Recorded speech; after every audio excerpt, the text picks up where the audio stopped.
नमस्कार, मैं हूं आपके साथ हेमंत कुमार और ईरान अमेरिका के बीच में जो वार्ता हो रही है उसमें पहले दिन आखिरकार क्या हुआ है ये इस वीडियो में जानेंगे और इस वार्ता से नतीजा क्या निकलेगा इस पर भी बात करेंगे। तो इस वीडियो को आप पूरा देखिए क्योंकि करीब 47 साल के बाद ईरान अमेरिका दोनों बातचीत की टेबल पर पहली बार एक साथ मिले हैं। तो जाहिर सी बात है कि इसकी चर्चा पूरी दुनिया में है क्योंकि 40 दिन से ज़्यादा का युद्ध चला और युद्ध के बाद सीज़ फायर की घोषणा हुई।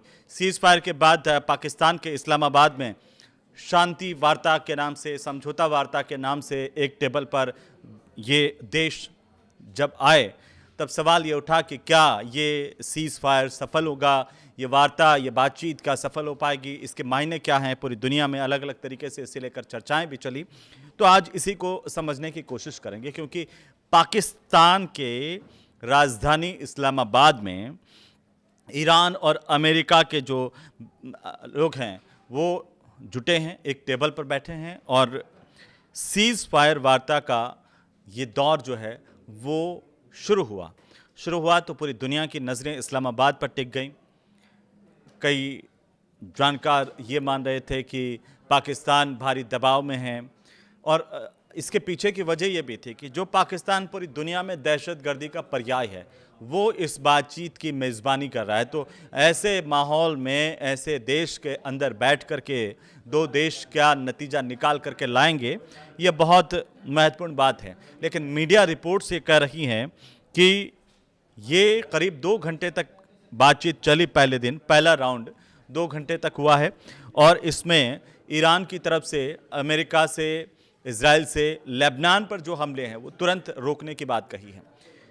ये भी कहा कि हम बिना किसी भय के निष्पक्ष तरीके से अपनी बात रखेंगे, किसी दबाव के बिना बात रखेंगे, ये ईरान ने पहले ही स्पष्ट कर दिया। लेकिन 2-3 और बातें हैं जिनकी वजह से बातचीत और ज़्यादा चर्चाओं में है और पूरी दुनिया ये चाह रही है कि आखिरकार युद्ध से निजात कैसे मिले, कैसे शांति स्थापित हो। लेकिन क्या पाकिस्तान की बातचीत शांति तक जाती है? क्योंकि कुछ एक्सपर्ट्स की तरफ से इस बातचीत के दौरान ये कहा गया कि सुरक्षा, राजनीति, सेना और इसके साथ साथ अर्थव्यवस्था, कानून व्यवस्था का मुद्दा है। इन सब से जुड़े हुए मसलों पर बातचीत हो रही है और ऐसे में अमेरिका की तरफ से जो उपराष्ट्रपति JD वेंस वो अमेरिका का प्रतिनिधित्व कर रहे हैं, जबकि ईरान की तरफ से संसद के जो स्पीकर है वहाँ की मोहम्मद बागेर गालिबाफ, उन्होंने नेतृत्व किया है इस बातचीत का। और ये जो पहला दौर है वो शनिवार को शुरू हुआ, करीब 2 घंटे से ज़्यादा वक्त तक बातचीत हुई। रविवार को भी ये बातचीत चलेगी। अभी किसी रिजल्ट पर हालांकि अभी नहीं कहा जा सकता है। लेकिन एक बहुत महत्वपूर्ण बात है कि करीब 47 साल के बाद में ये जो दोनों देश हैं वो बातचीत की टेबल पर साथ में आए हैं या साथ में बैठे हैं, ये बहुत महत्वपूर्ण है। क्योंकि 47 साल पहले जब हम पीछे जाते हैं तो पीछे 1979 का साल था जब ईरान की इस्लामिक क्रांति हुई और उसके बाद ये पहली दफ़ा है जब दोनों देश के नेताओं ने इतने बड़े स्तर पर आमने सामने की बातचीत की है। लेकिन इससे पहले ईरान ने क्या कहा है? ईरान ने ये कहा कि अगर इस्लामाबाद में चल रही बातचीत किसी नतीजे पर नहीं पहुंचती है तो सिर्फ इजराइल को इसका दोष नहीं दिया जा सकता है। क्योंकि एक तरफ अमेरिका, ईरान, दोनों तरफ से सीज़ फायर का ऐलान हुआ। इजराइल ने कह दिया कि लेबनान पर लागू नहीं होता, लेकिन ईरान ने कहा कि लेबनान पर हमले रोकने होंगे। जैसे ही ये सीज़ फायर हुआ, इजराइल ने लेबनान पर अपने हमले तेज़ कर दिए। तो ये कई तरह के संशय के बादल इस बातचीत को लेकर के शुरुआत से ही मंडराने लगे कि आखिर होगा क्या। इजराइल और अमेरिका के फैसले इससे जुड़े हुए हैं। ईरान कह रहा है कि इसलिए वार्ता फेल होने पर जिम्मेदारी अमेरिका की ही होगी कि अगर ये वार्ता विफल हुई है। तो अब आप इस वार्ता की गंभीरता को समझिए, या यूँ कहें कि अगर दोनों देशों के प्रतिनिधियों की बात करें तो देखिए इस बातचीत में पाकिस्तान अपने आप को बेगानी शादी में अब्दुल्ला दीवाना वाला स्थिति के अंदर पेश कर रहा है और फूफा बना हुआ है। तो जाहिर सी बात है कि पाकिस्तान की सरजमी पर यह बातचीत हो रही है। इसमें पाकिस्तान की तरफ से जो पाकिस्तान के प्रधानमंत्री है शहबाज शरीफ, वो शामिल हो रहे हैं। कहा जा रहा है कि आसिम मुनीर इसमें शामिल हुए हैं, जो सेना प्रमुख है पाकिस्तान के। इशाक डार जो कि पाकिस्तान के विदेश मंत्री हैं, और इसके साथ साथ पाकिस्तान के जो राष्ट्रीय सुरक्षा सलाहकार हैं आसिम मलिक, वो भी मध्यस्थता के दौरान शामिल हुए हैं इस बातचीत में। अमेरिका की तरफ से अगर हम बात करें तो प्रतिनिधियों में अमेरिका के उपराष्ट्रपति जेडी वेंस प्रतिनिधित्व कर रहे हैं अमेरिका का। उनके साथ में स्टीव विटकॉफ है। स्टीव विटकॉफ स्पेशल प्रतिनिधि हैं, और इसके साथ साथ जो सीनियर एडवाइजर है अमेरिका के वो है जेरेड कुशनर। इसके अलावा अमेरिका की तरफ से जो सैन्य अधिकारी है ब्रैड कूपर, वो भी इस बातचीत में शामिल हो रहे हैं। तो ईरान की तरफ से कौन है? ईरान की तरफ से जो नेता शामिल हो रहे हैं, ईरान की संसद के स्पीकर अध्यक्ष मोहम्मद बागिर गालिबाफ है, उनके साथ में है अब्बास अरागची है, विदेश मंत्री ईरान के, वो इस बातचीत में शामिल हो रहे हैं। और इसके साथ साथ अगर हम बात करें तो ईरान के जो उप विदेश मंत्री हैं मजीद तख्त रवांची, वे भी इस बातचीत का हिस्सा है। तो ईरान की तरफ से 3 बड़े नेता हैं जो अपनी बात रख रहे हैं। अमेरिका की तरफ से 4 प्रतिनिधि है, ईरान की तरफ से सबसे कम है, और पाकिस्तान के भी 4 प्रतिनिधि इसमें शामिल हो रहे हैं। हल क्या निकलेगा ये अलग बात है, दिगर बात है, लेकिन जो बातचीत हुई है उसको कई मुद्दों पर कई लोग सराहना भी कर रहे हैं, तो कई लोग अपने अपने हिसाब से देख रहे हैं। लेकिन पाकिस्तान की स्थिति काफ़ी हास्यास्पद है, क्योंकि जिस तरीके से एक ट्वीट हुआ, उसके बाद ये कहा जा रहा है कि उसमें एडिट किया गया, फिर एक ट्वीट वो हटा दिया गया। तो ऐसे में समझा जा सकता है पाकिस्तान की कठपुतली की तरह से इस पूरी बातचीत के दौरान नज़र आ रहा है। और ये कहा जा रहा है कि इस कठपुतली की जो डोर है, जो कमान है, वो अमेरिका के हाथ में है। अमेरिका जैसे जैसे नचा रहा है वैसे वैसे पाकिस्तान इस वक्त नाचने के लिए मजबूर है। तो पाकिस्तान की कोई बहुत ज़्यादा महत्वपूर्ण भूमिका इस बातचीत में हो ऐसा नहीं है, क्योंकि पाकिस्तान वही कर रहा है जो अमेरिका कह रहा है।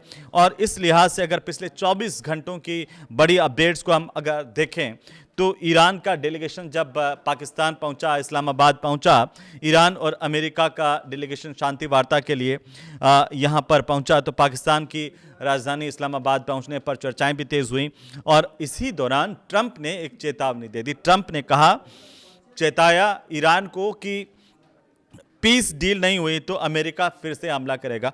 अब इसको लेकर के भी अंतर्राष्ट्रीय मीडिया में अलग अलग बातें हैं, अलग अलग चर्चाएं हैं कि अमेरिका ने पहले दबाव बनाने की एक रणनीति अपनाई, या फिर कुछ लोग कह रहे हैं कि ट्रंप की बातों पर कोई भरोसा यकीन नहीं है, क्योंकि वो अपना भरोसा खो चुके हैं। और साथ ही साथ जो जेडी वेंस है, हालांकि उनका जब बयान आया तो एक सधा हुआ बयान था। इस्लामाबाद जाते हुए जेडी वेंस ने एक महत्वपूर्ण बात कही। उन्होंने कहा कि बातचीत से अच्छे नतीजों की उम्मीद है, लेकिन ईरान अमेरिका के साथ चालाकी ना करें। अब लेबनान और इजराइल के बीच में भी एक और दौर की शांति वार्ता होने की बात कही जा रही है। वो है 14 अप्रैल को बाबा साहब भीमराव अंबेडकर की जयंती के दिन 14 अप्रैल को अमेरिका में सीज फायर पर लेबनान और इजराइल के बीच में बातचीत हो सकती है। इसे लेकर के भी चर्चाएं हैं। सीज फायर की बातचीत को अगर देखें एक अपडेट के तौर पर, तो अमेरिका और ईरान के नेताओं के बीच में करीब 2 घंटे की बैठक हुई, जिसमें मैं पहले आपको बता चुका हूं कि इस बैठक के बाद सीज फायर का जो वार्ता है उसका पहला राउंड जो है वो ख़त्म हो गया। लेकिन बहुत दिलचस्प बात देखिए, जब ईरान के प्रतिनिधि यहाँ पर पहुँचे या गालिबाफ यहाँ पर पहुँचे इस्लामाबाद, तो एक एक्स पर फोटो शेयर की उन्होंने, और फोटो में क्या था कि उनका जो विमान था, उनकी उस विमान की सीटों पर उन बच्चों की तस्वीरें साथ थीं जो बच्चे अमेरिका के हमले में, इजराइल के हमले में मारे गए, और उनके खून से सने हुए स्कूल के बैग जो है, जूते रखे हुए थे, फूल भी रखे हुए थे। ईरानी शहर मिनाब में जंग का जो पहला दिन आपको याद होगा, 28 फरवरी, एक प्राइमरी स्कूल पर किस तरीके से हमला किया गया था। 168 लोगों की जान गई थी, इनमें बच्चे, स्कूल का स्टाफ शामिल था। और इस हमले का जो सीधा आरोप है वो है अमेरिका और इजराइल पर। अमेरिका ने कहा कि वे इस हमले की जांच कर रहे हैं, लेकिन ये जो दृश्य उन्होंने एक फ़ोटो साझा की, शेयर किया, वो उसने पूरी दुनिया का ध्यान खींचा कि किस तरीके से युद्ध ने इन बच्चों को, इन मासूमों को मौत का शिकार बनाया। तो अमेरिका और ईरान की जो सीज फायर की बातचीत है उसका दूसरा राउंड जब शुरू हुआ, तो उसमें जैसे मैंने कहा कि कई मसलों पर बातचीत हुई है इस्लामाबाद में। ईरान अमेरिका के बीच में जो ये बातचीत हुई पहले राउंड की, उसमें हालांकि कोई नतीजा नहीं निकला है, लेकिन दूसरे दौर की बातचीत में, अगले दिन की बातचीत में, रविवार को भी ये बातचीत जारी रहेगी। तो ऐसे में ये कयास है कि आखिरकार कोई न कोई नतीजा निकलेगा। अगर नहीं निकलेगा तो क्या होगा, ये आप इस वक्त सोच रहे होंगे, ये सबके मन में सवाल है। लेकिन लेबनान के जो प्रधानमंत्री हैं, वो एक और महत्वपूर्ण घटनाक्रम हुआ कि उन्होंने अपना अमेरिका का दौरा इससे ठीक पहले रद्द कर दिया। लेबनान के प्रधानमंत्री हैं नवाफ सलाम, उन्होंने अमेरिका का दौरा रद्द किया और वे अगले सप्ताह वाशिंगटन जाने वाले थे, जहां उनकी मुलाकात अमेरिका के जो विदेश मंत्री हैं मार्को रूबियो, उनसे होनी थी। लेकिन इससे पहले नवाफ ने कहा है कि लेबनान के जो मौजूदा हालात हैं उनको देखते हुए उनके देश में रहना ज़रूरी है। उन्होंने ये भी कहा कि उनकी ये जिम्मेदारी है ऐसे वक्त में कि वे अपने देश की सुरक्षा और एकता को बनाए रखें। लेकिन इन सब के बीच में आसिफ मुनीर जो है वो ईरान और अमेरिकी प्रतिनिधियों से अलग अलग ड्रेस में मिले। इस बात की भी चर्चा हुई कि ड्रेस बदल करके वो किस तरीके से अलग अलग मिले हैं उनसे। तो कुछ लोग के ये भी सवाल खड़े कर रहे हैं कि सिर्फ ये कपड़े नहीं बदलते हैं, इनके जज्बात भी ऐसे में साथ साथ बदलते चले जाते हैं, क्योंकि ये एक जगह कायम नहीं रहने वाले लोग हैं। और अब पाकिस्तान की राजधानी इस्लामाबाद में आज जो कुछ हुआ वो पूरी दुनिया ने देखा। यहाँ पर पाकिस्तान के आर्मी चीफ की इस बात को लेकर के चर्चा है कि दोनों से प्रतिनिधियों से अलग अलग अंदाज में मिले। जब ईरान के प्रतिनिधियों से मिलने के लिए गए अलग ड्रेस में गए, उसके बाद में जब अमेरिका के प्रतिनिधियों से मिलने गए तो उनकी अलग ड्रेस देखी गई। और इस तरह से उन्होंने जो है इस मीटिंग को लेकर के बातचीत की है। लेकिन अमेरिका की तरफ से उपराष्ट्रपति जेडी वेंस, जबकि ईरान की तरफ से जो संसद के स्पीकर हैं मोहम्मद बागेर गालिबाफ इस मीटिंग का नेतृत्व करते हुए देखे गए। अब इस मीटिंग को लेकर के ये कयास है कि आखिरकार क्या इस मीटिंग से शांति जो है कि बात आगे बढ़ेगी। जाहिर सी बात है कि बातचीत होगी, कोई ना कोई नतीजा तो निकलेगा। लेकिन इससे पहले एक बहुत बड़ी बात हुई है, वो ये हुई है कि अमेरिका को एक गलतफहमी थी कि धमकियाँ दे देंगे और हॉर्मुज़ से अपना जो है जहाज ले जाएंगे। लेकिन ईरान ने सख्त पहले ही रुख दिखाया था। एक बार और ईरान का सख्त रुख देखने को मिला और ईरान ने कहा कि हॉर्मुज़ स्ट्रेट से कोई भी अमेरिकी जहाज नहीं गुजरा है। ईरान के सरकारी टीवी के मुताबिक एक सीनियर सैन्य अधिकारी ने इन खबरों को गलत बताया है। ईरान ने यह भी कहा कि उसने एक अमेरिकी युद्धपोत को ये चेतावनी दी थी कि अगर वो हॉर्मुज़ स्ट्रेट में आगे बढ़ता है तो 30 मिनट के अंदर उस पर हमला कर दिया जाएगा। और इसके बाद ये जहाज वापस लौट गया। इसकी चर्चा आज दिन भर हुई कि आखिरकार जो ट्रेलर दिखाया ईरान ने, उससे ये लग रहा है कि ईरान किसी भी तरह के दबाव में नहीं है। और ईरान ने पहले ही ये साफ कर दिया कि वो बिना किसी दबाव में ये वार्ता के टेबल पर है, बिना किसी डर के, बिना किसी भय के अपनी बात वो रख रहा है। तो इससे ये समझा जा सकता है कि कैसे यहाँ पर इस बातचीत के दौरान जब अमेरिका को लग रहा होगा कि एक तरफ बातचीत चल रही है, दूसरी तरफ हॉर्मुज़ का रास्ता वो इस लिहाज से खुलवा देंगे, तो ईरान ने इस तरह की खबरों का खंडन भी कर दिया। ये भी बता दिया कि कैसे अमेरिका का जहाज हॉर्मुज़ स्ट्रेट को क्रॉस करने की कोशिश कर रहा था और उसने उसको चेतावनी दी। इसके बाद वो वापस लौट गया है। तो जाहिर सी बात है कि हॉर्मुज़ स्ट्रेट जो है वो ईरान के पूरी तरह से कब्जे में है।